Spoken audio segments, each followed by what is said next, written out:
Welcome to Haldar E academy online platform. আমরা class 10-এর যে text বইটি রয়েছে সেই বই থেকে একটি গল্প পড়ছিলাম, যে গল্পটির নাম হলো বহুরূপী। লিখেছেন সুবোধ ঘোষ। আমরা আগের দিনে যেটুকু অংশ ক্লাস করেছি সেইটুকু অংশ যদি একবার একটু বলে নিই, আলোচনা করে নিই, তাহলে আজকের ক্লাসটি করতে আমাদের সুবিধা হবে। তো আমরা আগের দিনের ক্লাসে আমরা দেখতে পেলাম আগন্তুক যখন এলো জগদীশ বাবুর বাড়িতে, তখন জগদীশ বাবু কিন্তু কোথায় ছিলেন না, সিংহাসনে বসেছিলেন। এবং সিংহাসন থেকে যখন তিনি নামছিলেন না, তখন আগন্তুক বলেন, আপনি ওই 11 লক্ষ টাকার সম্পত্তির অহংকার ত্যাগ করে আসতে পারছেন না? আপনি কি ভগবানের চেয়েও বড় কেউ? তো আমরা দেখতে পেয়েছি তারপরে আগন্তুককে জগদীশ বাবু বলেন যে আমার ভুল হয়ে গেছে, আমার আরো আগে নামাটা উচিত ছিল, আপনি রাগ করবেন না। তখন আগন্তুক বলে যে আমি বিরাগী, আমার কোনো রাগ নেই, ওটা এক ধরনের রিপু, ওটা আমার পূর্বজন্মের একটা জন্মের ছিল, কিন্তু এখন আর নেই। তারপর আমরা দেখতে পেলাম যে কিভাবে সেবা করব, যখন জগদীশ বাবু জিজ্ঞাসা করেন তখন বিরাগী বলেন যে 1 গ্লাস ঠান্ডা জল দিলেই হবে। তো জল খেয়ে যখন তার তৃষ্ণাটা মেটান আগন্তুক, তখন জগদীশ বাবু বলেন যে আপনি ভেতরে আসুন এবং জগদীশ বাবুর বাড়িতে থাকার জন্য অনুরোধ করে। তখন আমরা দেখতে পাই যে বলে যে এই যে খোলা আকাশ, মাথার উপর খোলা আকাশ, ধরিত্রী মায়ের যে মাটি, সেই ছেড়ে দালান বাগানের যে বাড়ি, সেই বাড়িতে আমি থাকতে যাব কেন বলুন তো? এরকম ভাবে যখন জগদীশ বাবুকে প্রশ্ন করে, তখন জগদীশ বাবু আর কিছু বলতে পারেন না। তো জগদীশ বাবু বলেন যে কিছু সেবা অন্ততপক্ষে তখন সেখানেও থামিয়ে দেন। বলে উনি পরম ঈশ্বরের কাছে পরম সুখ কাকে বলে জানো? এরকম ভাবে আগন্তুক জগদীশ বাবুকে জিজ্ঞাসা করে, পরম সুখ কাকে বলে? যে সুখ পেলে আর কারোর কোনো কিছুতেই আসক্তি থাকে না। হরিদা ছদ্মবেশে আগন্তুক এই কথা জগদীশ বাবুকে বলে, এবং এই সমস্ত কথা শুনে ভবতোষ কানে কানে বলে যে কি আমাদের হরিদা, মানে কোথাও কি ওদেরও একটা সংশয় চলে আসছে যে এরকম কথা হরিদা তো বলতেই পারে না। তখন আমরা দেখতে পাই যে জগদীশ বাবু বলে যে আপনি যখন থাকবেন না, আপনি কিছু নেবেন না, তখন অন্ততপক্ষে কিছু উপদেশ যদি দিয়ে দেন। তখন আমরা দেখতে পাই যে ধন, জন, যৌবন এগুলো কিছুই নয়। এগুলো আগন্তুক বলে যে সমস্ত মনের আকাঙ্ক্ষা নিয়ে বা কামনা বাসনা নিয়ে আমরা যদি একজনকে ধরতে পারি, সেই একজনটা কে না, পরম ঈশ্বর। সেই পরম ঈশ্বর আমাদের সমস্ত কিছু, সেটি তিনি বুঝিয়েছেন তার উপদেশের মাধ্যমে। এবং তারপর যখন আগন্তুক চলে যেতে চায়, তখন জগদীশ বাবু বলে যে আর 1 মিনিট দাঁড়ান, আগন্তুককে অনুরোধ করে এবং তার বাড়িতে থাকবার জন্য প্রাণের অনুরোধ করেও সেই অনুরোধটা কিন্তু রাখেনি আগন্তুক। তো এতটুকু অংশ আমরা আগের দিনের ক্লাসে পড়েছি। তো আজকে আমরা বহুরূপী থেকে আরো একটি ক্লাস করব। তো চলো ক্লাসটি শুরু করা যাক।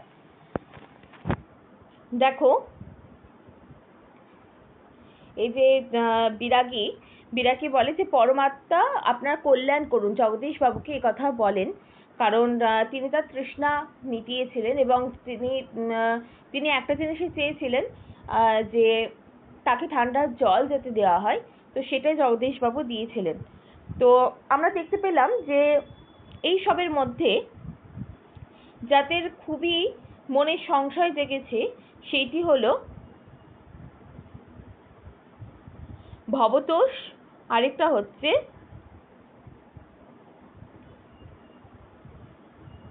আরেকজন হলো একটা ভবতোষের মনে জেগেছিল সংশয়,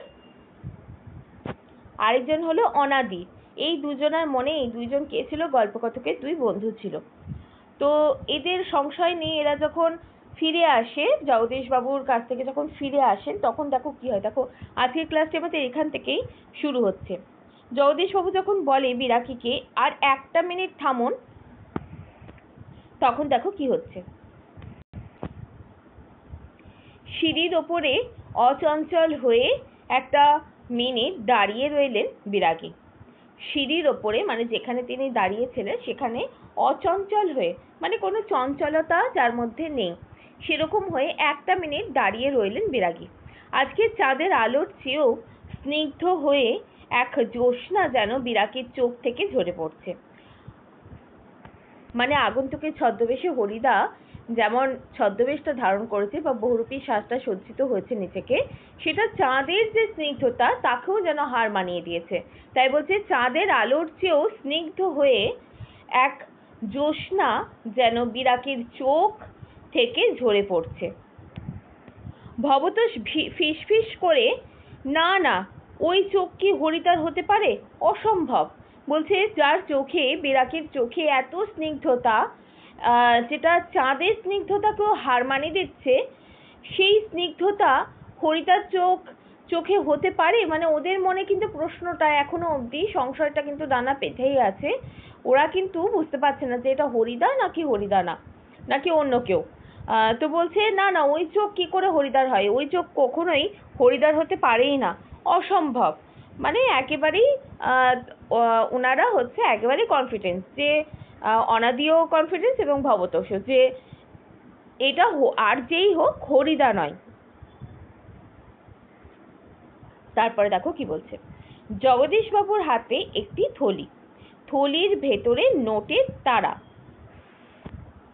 বিরাগীর পায়ের কাছে থলিটা রেখে দিয়ে ব্যাকুল স্বরে প্রার্থনা করে জগদীশবাবু, এই প্রণামী, এই সামান্য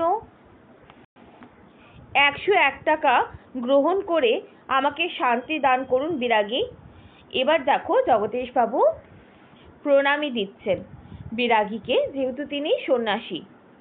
তো বিরাগীকে পায়ের কাছে থলিটা রেখে দিয়েছেন এবং রেখে দিয়ে করুণ স্বরে, মানে সেখানে খুবই মার্জিত ব্যাপারটি রয়েছে, কোনো উদ্ধত্ত ব্যাপার নয়, মার্জিত স্বরে, করুণ স্বরে প্রার্থনার সহিত জগদীশবাবু বিরাগীকে বলছেন এই থলিটা পায়ের কাছে রেখে দিয়ে যে এই সামান্য প্রণামী, এটা আপনার প্রণামী, এটা আপনি গ্রহণ করুন এবং আমাকে শান্তি দান করুন। এখানে সেই থলের মধ্যে কি আছে? নোটের তারা রয়েছে, মানে নোটের গোছ রয়েছে। কিসের গোছ রয়েছে? 101 টাকা। আপনার তীর্থ ভ্রমণের জন্য এই টাকা আমি দিলাম। আপনার আপনি যে তীর্থ করে বেড়ান তার জন্যই আমি এই টাকাটা দিলাম। অর্থাৎ বিরাগী মানুষ, আগন্তুক, যিনি আজকে এখানে, কালকে ওখানে, পরশু সেখানে, এরকম ভাবেই তো যান। তো বলছে যে আপনার এই তীর্থ করবার জন্যই আমি এইটুকু টাকা দিলাম, আপনি দয়া করে এটা গ্রহণ করুন। এবং গ্রহণ করে আমাকে কি দান করতে বলছে? জগদীশবাবুকে কি দান করতে বলছে? জগদীশবাবুকে শান্তি দান করতে বলছে। বিরাগী হাসেন, আমার বুকের ভেতরে যেসব তীর্থ ভ্রমণ করে দেখবার তার কোনো দরকার হয় না। দেখো বিরাগী হাসেন, কেন হাসছেন? কারণ তিনি ওই থলির মধ্যে যে টাকাটা রয়েছে সেটা জগদীশবাবু যখন বলেন, তখন বলেন যে সেই টাকাটা আমি তীর্থ করবার জন্য দিলাম, অন্য কিছুর জন্য নয়। বিরাগী তখন হাসেন এবং বলেন যে আমার বুকের ভেতরে যেসব তীর্থ, অর্থাৎ আমাদের বুকের ভেতরেই তো ঈশ্বরের অবস্থান রয়েছে, ভ্রমণ করে দেখবার তো তা কোনো দরকারই হয় না। তাই ভ্রমণ করে বাইরে দেখবার তো কোনো দরকারই হয় না।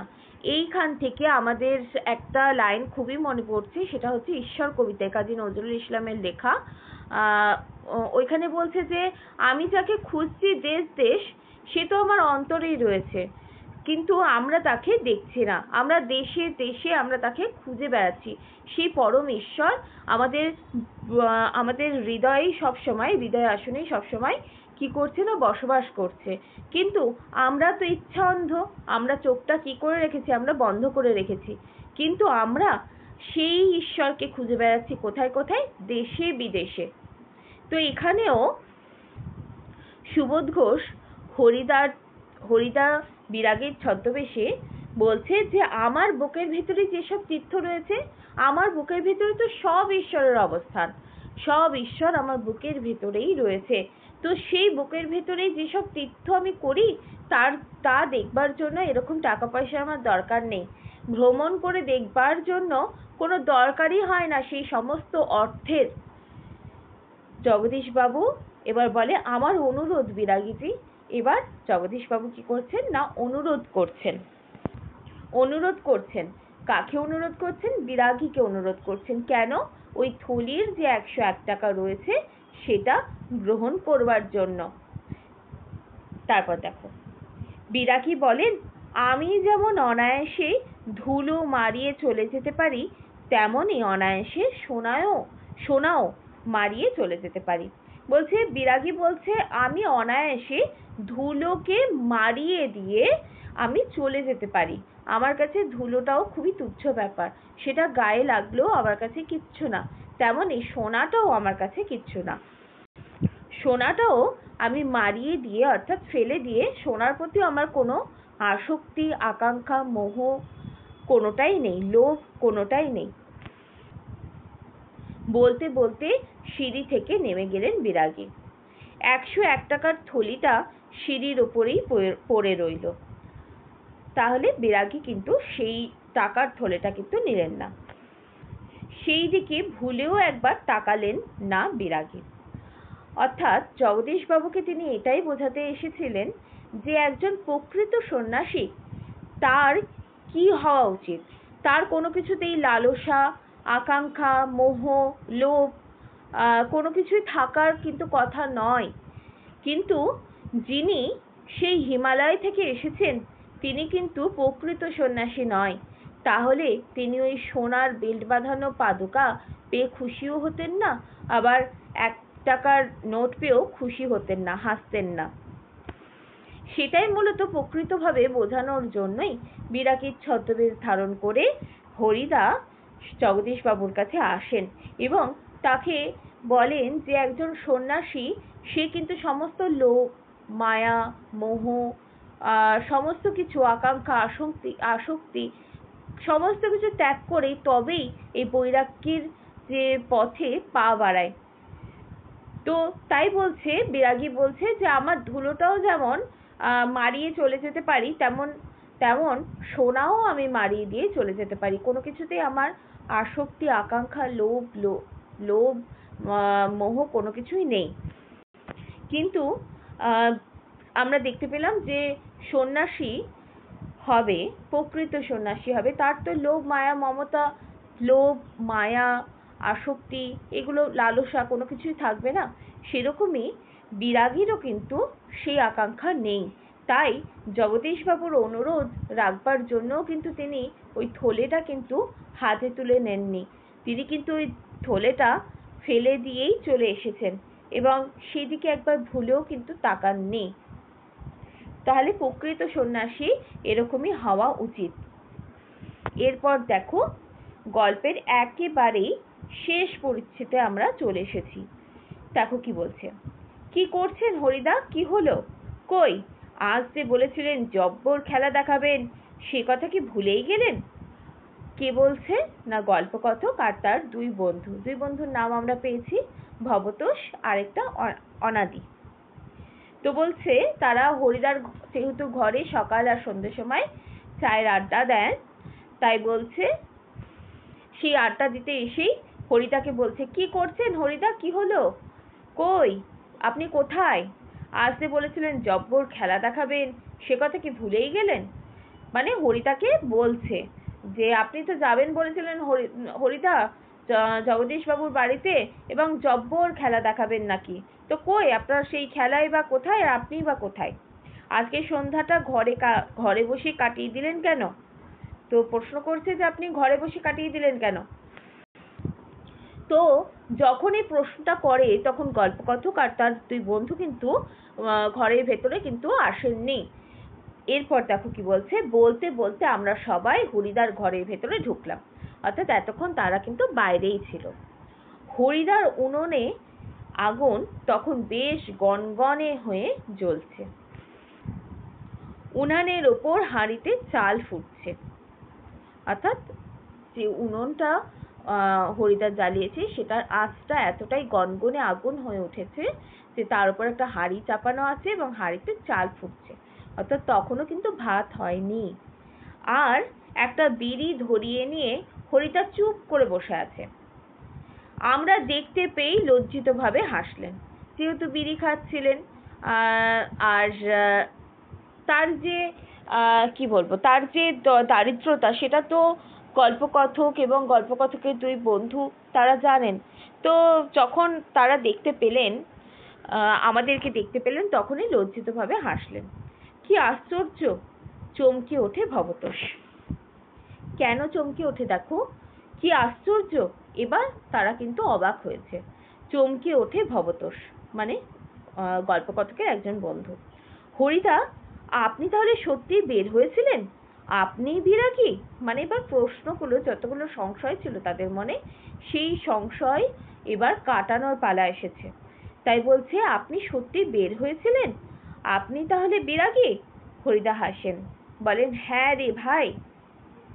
এবার হরিদা তাদের প্রশ্নের উত্তর দিয়ে বলেন, হ্যাঁ, ওই তো সেই সাদা উত্তরীয়টা পড়ে আছে মাদুরের ওপর। দেখো, মানে যেটা ওর আগন্তুকের গায়ে ছিল, সেই সাদা উত্তরীয়, সেই উত্তরীয়টা আমরা জানি যে গলা দিয়ে অনেক অনুষ্ঠানে উত্তরীয় পরানো হয় অতিথিদের। সেরকম একটা উত্তরীয় পড়েছিলেন কে না হরিদা। বলে যে ওই দেখো উত্তরীয়টা পড়ে আছে মাদুরের ওপর, আর সেই ঝোলা আর সেই গীতা। এবার দেখো যে সংশয়টা ছিল অনাদির মনে, ভবতোষের মনে, সেটাই উন্মোচন করছে এবং হরিদা সেই প্রশ্নের উত্তরও দিচ্ছে। অনাদি বলে, এ কি কাণ্ড করলেন হরিদা?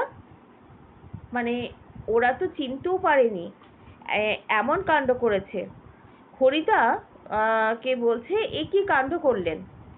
জগদীশ বাবুর তো অত টাকা সাধলেন, অথচ আপনি একবারে খাঁটি সন্ন্যাসীর মতো সব তুচ্ছ করে সরে পড়লেন। বলছে, এতবার করে জগদীশ বাবু তার নিজের সম্পত্তির থেকে কিছু টাকা আপনাকে সাধলেন, মানে বারবার করে নিতে বললেন, অথচ আপনি তো খাঁটি সন্ন্যাসী নন, কিন্তু খাঁটি সন্ন্যাসীর মতো আপনি একেবারে সব তুচ্ছ করে সরে পড়লেন। হরিদা বলে, কি করব বলো, ইচ্ছেই হলো না, শত হোক, দিয়ে থেমে গেছে। তো আসল সন্ন্যাসী, তার তো আকাঙ্ক্ষা থাকে না, সেরকমই হরিদারও কিন্তু এবার ইচ্ছে হয়নি সেই বিষয়ী মানুষটির কাছ থেকে, সেই বিষয়ী জগদীশবাবুর কাছ থেকে টাকা নেওয়ার জন্য। তাই অনাদি যখন বললেন যে কি কাণ্ড করলেন, এতবার করে সাধলো আপনাকে, আপনি অতগুলো টাকা একবারেই তুচ্ছ করে মারিয়ে দিয়ে আপনি চলে এলেন। হরিদা বলছে, কি করব? তাহলে কি করবার আছে আমার? ইচ্ছে হলো না তো, ইচ্ছে হলে তবে আমি নিতাম, কিন্তু ইচ্ছে হলো না, শত হোক। দেখো তারপর কি বলছে, ভবতোষ বলছে, কি শত হোক কি? হরিদা বলছে, শত হোক। একজন বিরাগী সন্ন্যাসী হয়ে টাকা ফাঁকা কি করে স্পর্শ করি বলো? বলছে, আমি যতই বিরাগীর ছদ্মবেশ ধারণ করি না কেন, আসলে তো আমি সন্ন্যাসী নই, কিন্তু বিরাগীর যখন ছদ্মবেশ ধারণ করেছি তখন আমি তো সন্ন্যাসী, তখন সেই সন্ন্যাসীর ছদ্মবেশ ধারণ করে আমি টাকা ফাঁকা কি করে স্পর্শ করি, তোমরাই বলো। এবার ওদের ঘাড়েই প্রশ্ন দিয়ে দিয়েছে ভবতোষ আর অনাদির গায়ে। তাতে যে আমার ঢং নষ্ট হয়ে যায়, মানে আমি যে একটা ঢং করে গেছি, একটা সাজ সজ্জিত হয়ে গেছি বিরাগীর ছদ্মবেশে, এবং এত আমি কথা বলেছি, পরম সুখের কথা বলেছি, পরমাত্মার কথা বলেছি, যার কাছে সমস্ত মনের আকাঙ্ক্ষা নিয়ে গেলে তিনিই সব পূরণ করে দেন, তাহলে এই সমস্ত কিছু তো নষ্ট হয়ে যাবে। তাই আমি কি করে সেই টাকা ফাঁকা স্পর্শ করি, এবার তোমরাই বলো। তো এটাই হরিদা বললেন। দেখো, আজকে যতটুকু অংশ আমরা ক্লাস করেছি, সেই অংশ থেকে যে শর্ট কোশ্চেনটা হবে, সেই শর্ট কোশ্চেনগুলো একটু আমরা আলোচনা করলে আজকের ক্লাসটা আরো স্পষ্টভাবে তোমরা বুঝতে পারবে।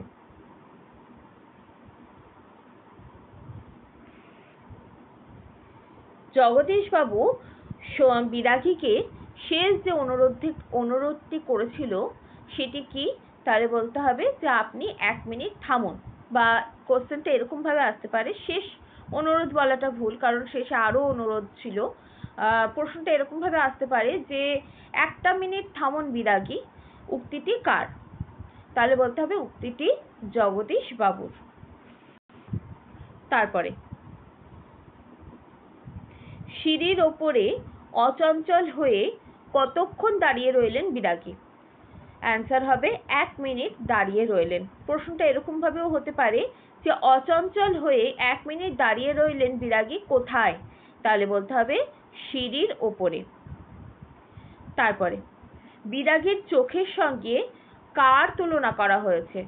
তাহলে অ্যান্সার হবে চাঁদের আলোর স্নিগ্ধতার সঙ্গে বিরাগীর চোখের জ্যোৎস্নার তুলনা করা হয়েছে।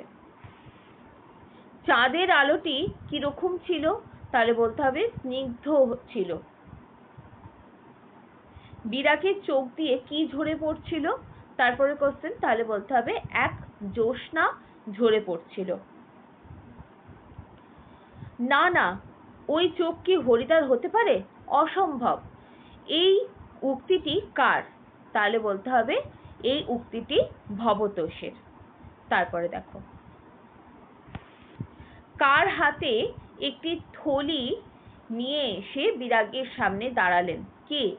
তাহলে বলতে হবে কার হাতে বলাটা ভুল, কে। কে হাতে করে একটি থলি নিয়ে এসে বিরাগীর সামনে দাঁড়ালেন?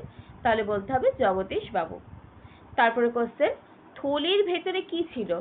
তাহলে বলতে হবে থলির ভেতরে নোটের তাড়া ছিল। তারপরে কোশ্চেন দেখো, থলিটি এনে জগদীশ বাবু কোথায় রাখলেন? তাহলে বলতে হবে অ্যান্সার হবে বিরাগীর পায়ের কাছে থলিটি এনে রেখেছিলেন। থলিটি, তারপরে কোশ্চেন দেখো এরকম ভাবে হতে পারে যে বিরাগীর পায়ের কাছে থলিটা রেখে দিয়ে জগদীশ বাবু কেমন স্বরে প্রার্থনা করেছিলেন? তাহলে বলতে হবে ব্যাকুল স্বরে প্রার্থনা করেছিলেন। তারপরে বিরাগীর পায়ের কাছে থলি রেখে কেমন প্রার্থনা করেছিলেন জগদীশ বাবু? তাহলে বলতে হবে যে জগদীশ বাবু বলেছিলেন, এখানে সামান্য 101 টাকা আছে, আপনি গ্রহণ করুন বিরাগী এবং আমাকে শান্তি দান করুন। তারপরে কোশ্চেন, জগদীশ বাবু যে টাকাটি দিয়েছিলেন সেটি কিসের জন্য দিয়েছিলেন বিরাগীকে? তাহলে অ্যান্সার হবে তীর্থ ভ্রমণের জন্য। তারপরে কোশ্চেন দেখো, আমার বুকের ভেতরেই যে সব তীর্থ রয়েছে, এই উক্তিটি কার? তাহলে বলতে হবে অ্যান্সার হবে এটা বিরাগী। তারপরে, আমার অনুরোধ বিরাগী, জগদীশ বাবু কি অনুরোধ করেছিলেন? তাহলে বলতে হবে বিরাগীকে কি অনুরোধ করেছিলেন? না, তিনি করুণ স্বরে অনুরোধ করেছিলেন যে 101 টাকার যে থলিটি বা নোটের তাড়াটি যে থলির ভেতরে রয়েছে সেই থলিটি গ্রহণ করবার জন্য এবং শান্তি প্রদান করবার জন্য। তারপরে কোশ্চেন দেখো, আমি যেমন অনায়াসেই ধুলো মারিয়ে চলে যেতে পারি, তেমনি অনায়াসে সোনাও মারিয়ে চলে যেতে পারি, উক্তিটি কার? তাহলে বলতে হবে উক্তিটি বিরাগীর। কোশ্চেনটি এরকম ভাবেও হতে পারে যে বিরাগী কোন কোন জিনিস মারিয়ে চলে যেতে পারেন? তাহলে বলতে হবে ধুলো মারিয়ে চলে যেতে পারেন এবং সোনাও মারিয়ে চলে যেতে পারেন। তারপরে দেখো, 101 টাকার থলিটি কোথায় পড়ে রইল? তাহলে অ্যান্সার হবে সিঁড়ির ওপরেই পড়ে রইল।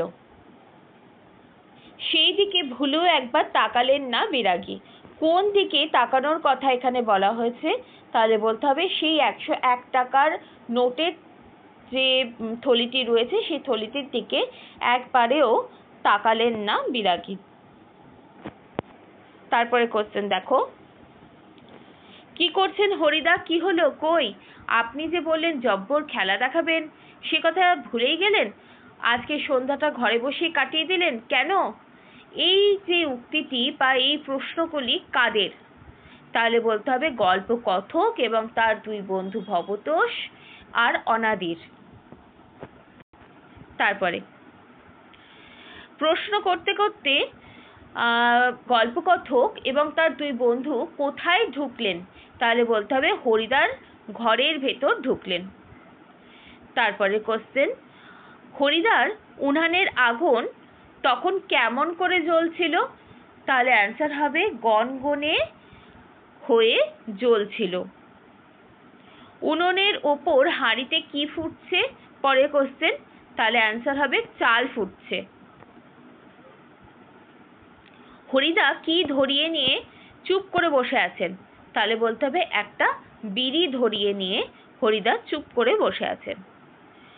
লজ্জিতভাবে হাসলেন কাদের দেখতে পেয়ে? হরিদা, তাহলে বলতে হবে অ্যান্সার হবে গল্পকথক এবং তার দুই বন্ধু ভবতোষ আর অনাদিকে দেখতে পেয়ে লজ্জিতভাবে হাসলেন। কি আশ্চর্য! চমকে ওঠে ভবতোষ। কেন? কারণ হরিদাই যে বিরাগীর ছদ্মবেশ ধারণ করে জগদীশবাবুর বাড়িতে সত্যি সত্যিই গিয়ে উপস্থিত হয়েছিলেন সেটা দেখে চমকে, তারপরে কোশ্চেন, চমকে উঠলেন কে? তাহলে বলতে হবে ভবতোষ চমকে উঠলেন। হরিদা, আপনি তাহলে সত্যি বের হয়েছিলেন? আপনিই বিরাগী? প্রশ্নটি কার ছিল বা উক্তিটি কার ছিল? তাহলে অ্যান্সার হবে ভবতোষের ছিল। সাদা উত্তরীয়টা কোথায় পড়ে রয়েছে? পরের কোশ্চেন, অ্যান্সার হবে মাদুরের ওপর। মাদুরের ওপর আর কি কি পড়ে রয়েছে উত্তরীয় ছাড়া? তাহলে বলতে হবে একটা ঝোলা, সেই ঝোলা আর সেই গীতা। তারপরে কোশ্চেন দেখো, এ কি কাণ্ড করলেন হরিদা? জগদীশবাবু অতগুলো টাকা সাধলেন অতবার, আপনি একবারও খাঁটি সন্ন্যাসীর মতো সব তুচ্ছ করে সরে পড়লেন। এই প্রশ্নটি কার ছিল বা উক্তিটি কার ছিল? তাহলে বলতে হবে অনাদির ছিল। তারপরে কোশ্চেন, টাকা সাধলেন কে? অ্যান্সার হবে জগদীশবাবু। তারপরে কোশ্চেন দেখো, কার মতো সমস্ত কিছু তুচ্ছ করে সরে পড়লেন হরিদা? তাহলে বলতে হবে খাঁটি সন্ন্যাসীর মতো। তারপরে কোশ্চেন, একজন বিরাগী সন্ন্যাসী হয়ে টাকা ফাঁকা কি করে স্পর্শ করি বলো? উক্তিটি কার ছিল? তাহলে বলতে হবে হরিদার ছিল। তারপরে, তাতে যে আমার ঢং নষ্ট হয়ে যায়, কেন এই কথা হরিদা বলেছিলেন? তাহলে অ্যান্সার হবে যদি টাকাটি হরিদা নিতেন তাহলে আসল সন্ন্যাসীর যে লোভ থাকতে নেই বা লোভ থাকে না, লালসা থাকে না, সেটা কোথাও গিয়ে কিন্তু ধরা পড়ে যেত। তো এই সমস্ত কিছু মেনটেন করার জন্যই হরিদা কিন্তু ছুঁয়েও দেখেননি টাকাগুলো। তো আজকের ক্লাসটি আমাদের এখানেই শেষ হচ্ছে। তোমাদের কোথাও অসুবিধা হলে তোমরা অবশ্যই কমেন্ট বক্সে কমেন্ট করো।